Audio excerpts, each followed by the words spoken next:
uri Red Tabara uciye muri M23 tugusangayo vu.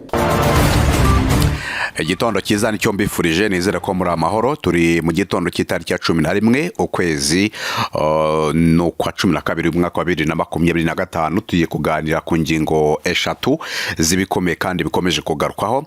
Turaganira ku gihugu cy'u Burundi, tunagitindeho. Kuri ubu harimo bombori muri CNDD-FDD cyangwa se mu bayobozi bakuru b'iki gihugu cy'u Burundi. Ibi ngibi turaza kubihera ku kwegura kwa Reverien Ndikuriyo, yari umunyabanga mukuru w'ishyaka riri ku butegetsi CNDD-FDD bidasubirwaho. Yamaze kuba yegura kuri izi nshingano. Ibi kandi bikaba bifitanye isano no kutumvikana hagati ye na perezida w'u Burundi Evariste Ndayishimiye. Bivugwa yuko uyu mugabo ashinjwa gufata ibyemezo byo guhubuka, ariko kandi akaba ashinjwa no gutuma igihugu giseba no gusenya igisirikare byose icyarimwe. Ibi kandi ababivuga bakarenga bakagerekaho ko Reverien Ndikuriyo yifuza kuyobora iki gihugu, by'umwihariko nawe akaziyamamaza mu matora ateganyijwe mu mwaka wa 2027 mu gihugu cy'u Burundi. Ibivuze ko haba hagiye kubaho kurwanira ubutegetsi mu gihugu cy'u Burundi, ariko by'umwihariko bigakorwa n'abari mu ishyaka CNDD-FDD. Turabiganiraho. Iyo bombori iri muri CNDD-FDD iraza gusiga iki mu butegetsi bw'u Burundi? Benshi bati ni impinduka nta kindi. Turabiganiraho byose uko byakabaye. Tukiri mu Burundi, turaganira ku ngabo za Tanzania, FDLR, Wazalendo, abacancuro ndetse na FARDC. Ibi ni bisirikare mu by'ukuri amakuru atubwira ko byitsindagiye muri biriya bice n'ubundi mu by'ukuri bya Bujumbura. Turabiganiraho byose mu ntizo umwanya tubigarukeho, turebera hamwe ko bimeze, ariko dutinde ku gisirikare cya Tanzania. Hanyuma andi makuru maze kubona, hari umwe mu bayobozi bakomeye cyane ba AFC M23 witwa Paruku ni umwe mu bantu ba hafi ya Corneille Nangaa, yanabaye umunyamakuru nkuko mbona amakuru abitubwira. Gusa inkuru itari nziza nuko yaraye araswa n'abantu batigeze bamenyekana mu mujyi wa Uvira, abo twakwita nka ya mabandi abakihishahishe. So uyu mugabo rero yaraye yarashwe. Ni inkuru navuga ngo ibabaje muri AFC Maka 2 nayo twaganiraho tukarebera hamwe uko byose bikomeje kugenda byitwara n'ubundi muri rusange. Hanyuma ubwo tugiye kuganira kuri baranizi nkuru, tugiye kuziganiraho, turebe n'ikigiye gukurikiraho. Urumva ko biteye ubwoba, ariko reka tubanze twumve ubuhanuzi bw'uyu mugabo yitwa Colonel Kazarama. Nongeye kumwumva kuko iki kiganiro naracyumvise, ariko nikangamo. Colonel Kazarama ni umusirikare wa AFC M23. Reka nongere mubumvishe, mwumve ibi bintu yavuze. Buriya hari abantu bavuga ibintu ukahita wumva birimo ubuhanuzi koko. Kandi koko aho bigeze byarabaye. Reka tumwumve. Nukuri kw'Imana ihoraho, mfitiyerekwa y'intambara Imana yaranyeretse muri 2017. Yego, narayibonye. Iyi ntambara y'Igoma, intambara izarangirira Igoma. Abanga intambara iri muri hano muri Nord Kivu. Intambara ya mbere ni iriya yarangiye, iratugeze Beni. Iya kabiri ni Igoma. Intambara irangiye Igoma ni ukuvuga tuzarushwa n'imodoka kwiruka zigenda kugira ngo turebe iyo turagera, kuya mugereyo tu. Yego, umunsi uzumva Goma yafashwe, hazafatwa abagabo, abasirikari ibihumbi n'ibihumbi muzumirwa, n'abandi bazahungira mu Rwanda baraba mercenaire. Hazafatwa abasirikari si yose izumirwa. Bye narabibonye, hafashwe abantu bicaye mu maguru yundi bafite inyota. Hariho abagore bambaye afite menshi, abasirikare n'abana babo. Yego, intambara ziruka gusumbya ukuntu ishamba risha. Ikindi cyongeyeho, ndakurahiye Ibukavu nta rusaso ruzarirayo. Mwebwe intambara Uvira nta ntambara izabayo, nta ibazagira. Karemi nta ntambara izabayo. Tuzongera guhura n'intambara irikasi turi kwinjira Lubumbashi. Impamvu ki? Bari aba operateur économique bari muri za mining ni bazasapurayinga support Kisekedi, ariko aho ngaho tuhagwanira iminsi 45 Lubumbashi irikasi Lubumbashi.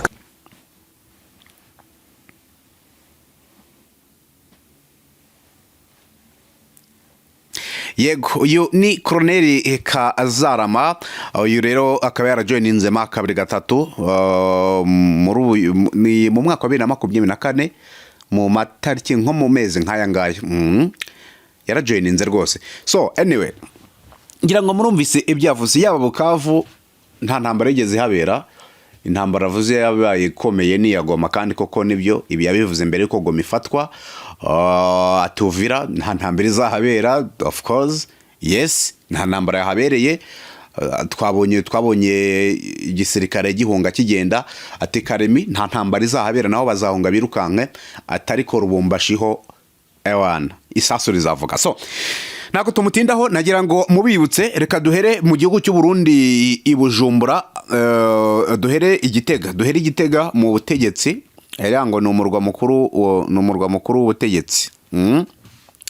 Kugeza ubu rero amakuru hari akomeje kugenda agarukwaho, aragaruka ku birebana n'amakuru agaruka n'ubundi mu by'ukuri kuri nyakubahwa Reverien Ndikuriyo. Ni umwe mu bagabo bakomeye cyane, ni umwe mu bagabo bavuga rikijyana, ni umwe mu bagabo bafite igisobanuro kinini ku birebana n'iyi ntambara ibera muri Republike Iharanira Demokarasi ya Kongo. Yagiye agaragara avuga ati Muredi Tabara ugiye muri M23 turapfu. Nubwo ayo magambo uyu munsi wa none twavuga ko atayabasha kuyasubiramo, gusa inkuru ikomeye cyane bidasubirwaho, uyu mugabo yamaze kuba yegura ku bunyamabanga bukuru bw'ishyaka riri ku butegetsi CNDD-FDD.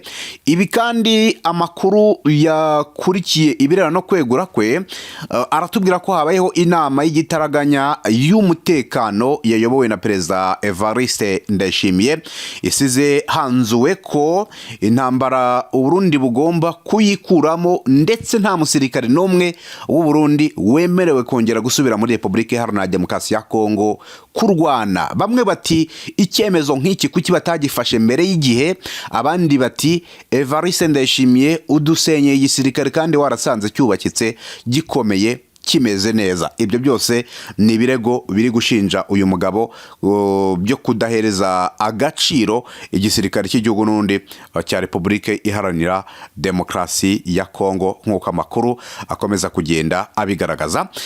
Ibindi andi makuru nabonye nuko ku birebana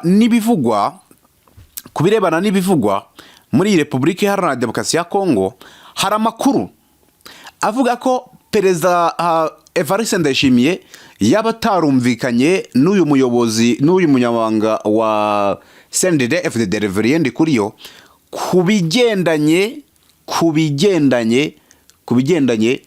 n'izi ntambara zo muri Republika Iharanira Demokarasi ya Kongo. Uyu mugabo ngo yifuzaga ko Uburundi bwashoza intambara ku Rwanda, Reverien Ndikuriyo.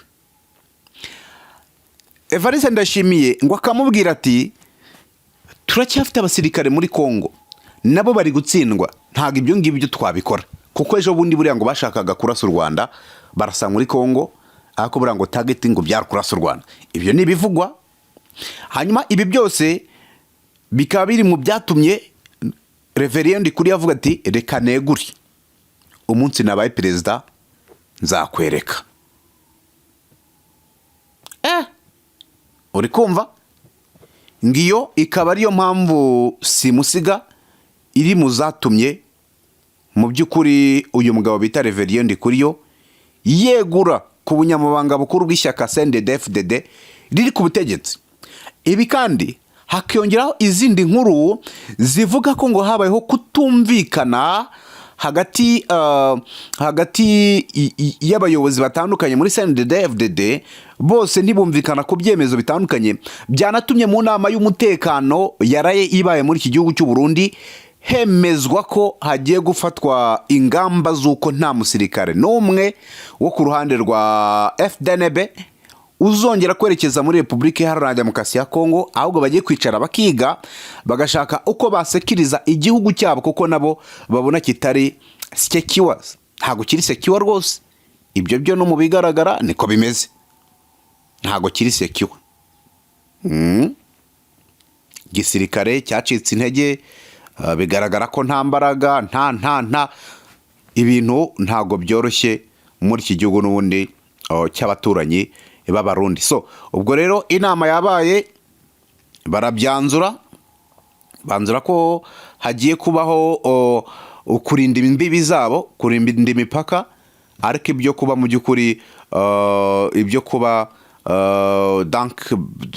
batangira ibintu byo kushoza intambara cyangwa se gufatanya na Kongo, ibyo ngibyo bikaba biretse kuko amafaranga babona ko yagiye mu butegetsi gusa atigeze agirira umumaro abaturage n'ubundi 5/5. Ibyo byose ni ibihari kandi bikomeza kugenda bigarukwaho n'ubundi mu rusange muri iki gihugu cy'abaturanyi b'Abarundi. So anyway, urumva ko nuko nguko byose bikomeza kugenda byitwara kuri Reverien Ndikuriyo. Ubwo ngubwo yamaze kuba yegura ku nshingano zo kuba umuyobozi wa CNDD-FDD, umunyamabanga mukuru wa CNDD-FDD, kubera izo mpamvu zitandukanye n'ubundi muri rusange ni bombori. So ubwo ni kwemeza tugaruka kuri inama y'umutekano. Rero nari mbivuze nti inama y'umutekano yize kubirebana nuko izi ngabo z'u Burundi n'izikiri mu Burundi zatahuka, kuko nimba zitarapfuye zarashize, bagahitamo gukinga cyangwa se kurinda imipaka yabo, kubera ko nicyo kintu babona gisigaye, ndetse no gushakisha ko bakomeza kongera imbaraga mu kubaka igisirikare gihamye kandi gikomeye cy'u Burundi. Ibi rero amakuru ahari akaba agaragaza ko mu gihe Abarundi senyeye umugozi umwe, nta kabuza ibirebana n'igisirikare cyabo byo bizakomeza kugenda bihungabana. Ibirebana n'igisirikare cyabo biracyarimo ibibazo, haracyarimo ibibazo kandi bikomeye. So ubu rero amakuru ahari atariho ivumbi yakomeje kugira agarukwaho nuko muri urwo rwego rw'umutekano icyemezo cyari cyafashwe mbere cyo gushaka uko bakomeza ibirebana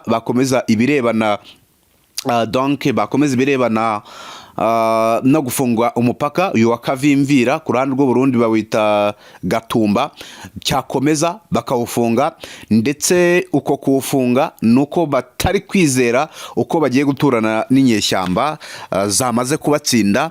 Ibyo byose rero ngo birakomeza gushyirwa mu bikorwa kugeza igihe hafatiwe ikindi cyemezo cy'igihe uyu mupaka w'u Burundi na Repubulika Iharanira Demokarasi ya Kongo bazabona ko ukwiye kuba wafungurwa. Bivuze ngo kugeza aya masaha u Burundi imipaka busigaranye ifunguye niyo ku ruhande rwabo na Tanzania, igihugu twavuga yuko nacyo kirimo akavuyo nubwo cyaboherereje ubufasha, ariko kandi kikaba ari igihugu twavuga ngo uyu munsi wa none akavuyo kakirimo ntago wakizera ko ibizakivamo bizahaza Abarundi bamaze kuba bafunga imipaka ibahuza n'u Rwanda, bahise bafunga imipaka ibahuza na Repubulika Iharanira Demokarasi ya Kongo, ndetse banaharunda abasirikare benshi, yaba ku ruhande rw'u Rwanda harunze abasirikare, yaba ku ruhande rw'u Burundi naho Burundi na Kongo naho harinzwe abasirikare. Ariko kandi bisobanuye ko byanga bikunda nubwo bakomeza kudurumbanya cyangwa se guteza umutekano muke, zinyeshyamba zidafite icyo zihomba na kimwe muri intambara, byanga bikunda nazo zishobora kuba kirwanaho. Ibi mbivugiye iki? Nuko mu gihe cyose ubu burasirazuba bwa Kongo bwaraswa n'amasasa aturutse mu Burundi, byanga bikunda uwo bahanga cyangwa se uwo baba barashe udafite icyo ahomba, uwo mvuze uruhande rwa makabiri gatatu rwakora ibishoboka byose rukajya kurasa ubarasa bamusanzeho ari aho yaba ari nta handi ni hariya i Bujumbura. So ubwo byose tutegereze turebe uko bimeze, kuko ibi bintu ntago byoroshye habe na gatoya. Nsohoka mu gihugu cy'u Burundi rero kugira ngo ninjire nyirizina mu birebana n'urupfu rwa Paruku. Hari amakuru arebana n'izi ngabo za Tanzania cyangwa se ingabo zirunze hariya zirimo iza FDLR. Bamwe bati Burundi mubitse impyisi aho ngaho izabanjama isaha n'isaha. Tanzania yohereje abasirikare bayo badasanzwe mu gufatanya na FDNB kurinda uriya mujyi wa Bujumbura. Ibi rero byakozwe hashingiwe ku bwoba bw'uko isaha n'isaha umujyi wa Bujumbura ushobora kwigarurirwa cyangwa se gutezwa umutekano muke n'aba bantu bo muri M23, ndetse ibi bikaba bivuze ko uyu mujyi wa Bujumbura harimo ingabo z'ibihugu bitandukanye. Nakuvuga ngo harimo force ya Tanzania, force ya FDLR, force ya Wazalendo, ya FARDC, force y'aba mercenaires, babacanjuro na force y'igihugu FDNB. Ubwo urumva ko ni force zitandukanye mu gihe zose zagira akavuye mu mujyi wa Goma, ndetse hakagira nk'umwe bacika umwe gusa akarasa mu mujyi wa Uvira, isasu riturutse hariya i Bujumbura, byaba bisobanuye ko badekaraye intambara kuri makabiri gatatu noneho bidasubirwaho. Aya nguko niyo mpamvu bamwe bati abarundi mufite impyisi mu mujyi, mwazanye ingwe mu mujyi, umunsi mwakomye rutenderi izabanjama. Iyo ngwe nta yindi ni baba FDLR barimo hariya. So ku ngabo za Tanzania rese twitege ko haricyo ziri buze gufasha uyu mugabo Evariste Ndayishimiye, katubitegereze turebe uko biri buze kumera. Ubundi amakuru ahari nuko ibintu bitoroshye habe na gato muri iki gihugu cy'u Burundi, ntago byoroshye habe na gato. Reka twigarukire mu yandi makuru avugwa hano muri iki gihugu cya Repubulika Iharanira Demokarasi ya Kongo kubirebana na makabiri gatatu. Leta ya Kinshasa yandikiye Leta Zunze Ubumwe za Amerika, hanyuma Leta Zunze Ubumwe za Amerika bidatinze nayo ihita yandika itangazo isubiza Leta ya Kinshasa. Leta ya Kinshasa rero mu itangazo yanditse yasabaga ko ibyasinyiwe i Washington byashyirwa mu bikorwa kuko bitigeze bishyirwa mu bikorwa. Hanyuma rero Leta Zunze Ubumwe za Amerika zandikiye u Rwanda zirutegeka gushyira mu bikorwa ibyasinyiwe i Washington muri Leta Zunze Ubumwe za Amerika. Iyo ni inkuru ikomeye cyane. Indi kandi ikomeye cyane ikomeje kuvugwa ku butaka bw'iki gihugu cya Repubulika Iharanira Demokarasi ya Kongo nirebana n'urupfu rwa Paluku. Uyu ni umwe mu bayobozi bakuru bakomeye ba makabiri gatatu, akaba ari umwe mu bantu ba hafi ya Corneille Nangaa. Uyu biravuga yuko yarasiwe mu mujyi wa Uvira n'abatigeze bamenyekana, ariko bigakekwa ko ari ya mabandi y'abawazarendo yabakihishe muri uyu mujyi. Ibivuze ko umujyi wa Uvira utaratekana kugeza magingo aya. Amakuru akomeje kujya ahagaragara nuko nta tangazo na rimwe riturutse ku ruhande rwa makabiri gatatu ri kwemeza ibirebana n'urupfu rw'uyu mugabo. Icyakora niramuka rigiye hagaragara, natwe ubwo turaza gutangaza inkuru biri officiel, ariko kugeza ubu Paluku makuru hari nuko ibyo byamaze kuba birangira kandi yarasiwe mu mujyi wa Uvira ku munsi w'ejo ku mugoroba hari ku itariki 10. So ngaye nguko rero, ubwo nuko nguko ibintu bimeze ndetse binakomeje kugenda byitwara muri rusange. Ubwo turagumya turebe, reka mbifurize kugira igitondo cyiza. Ibintu ntago byoroshye muri iyi Repubulika Iharanira Demokarasi ya Kongo.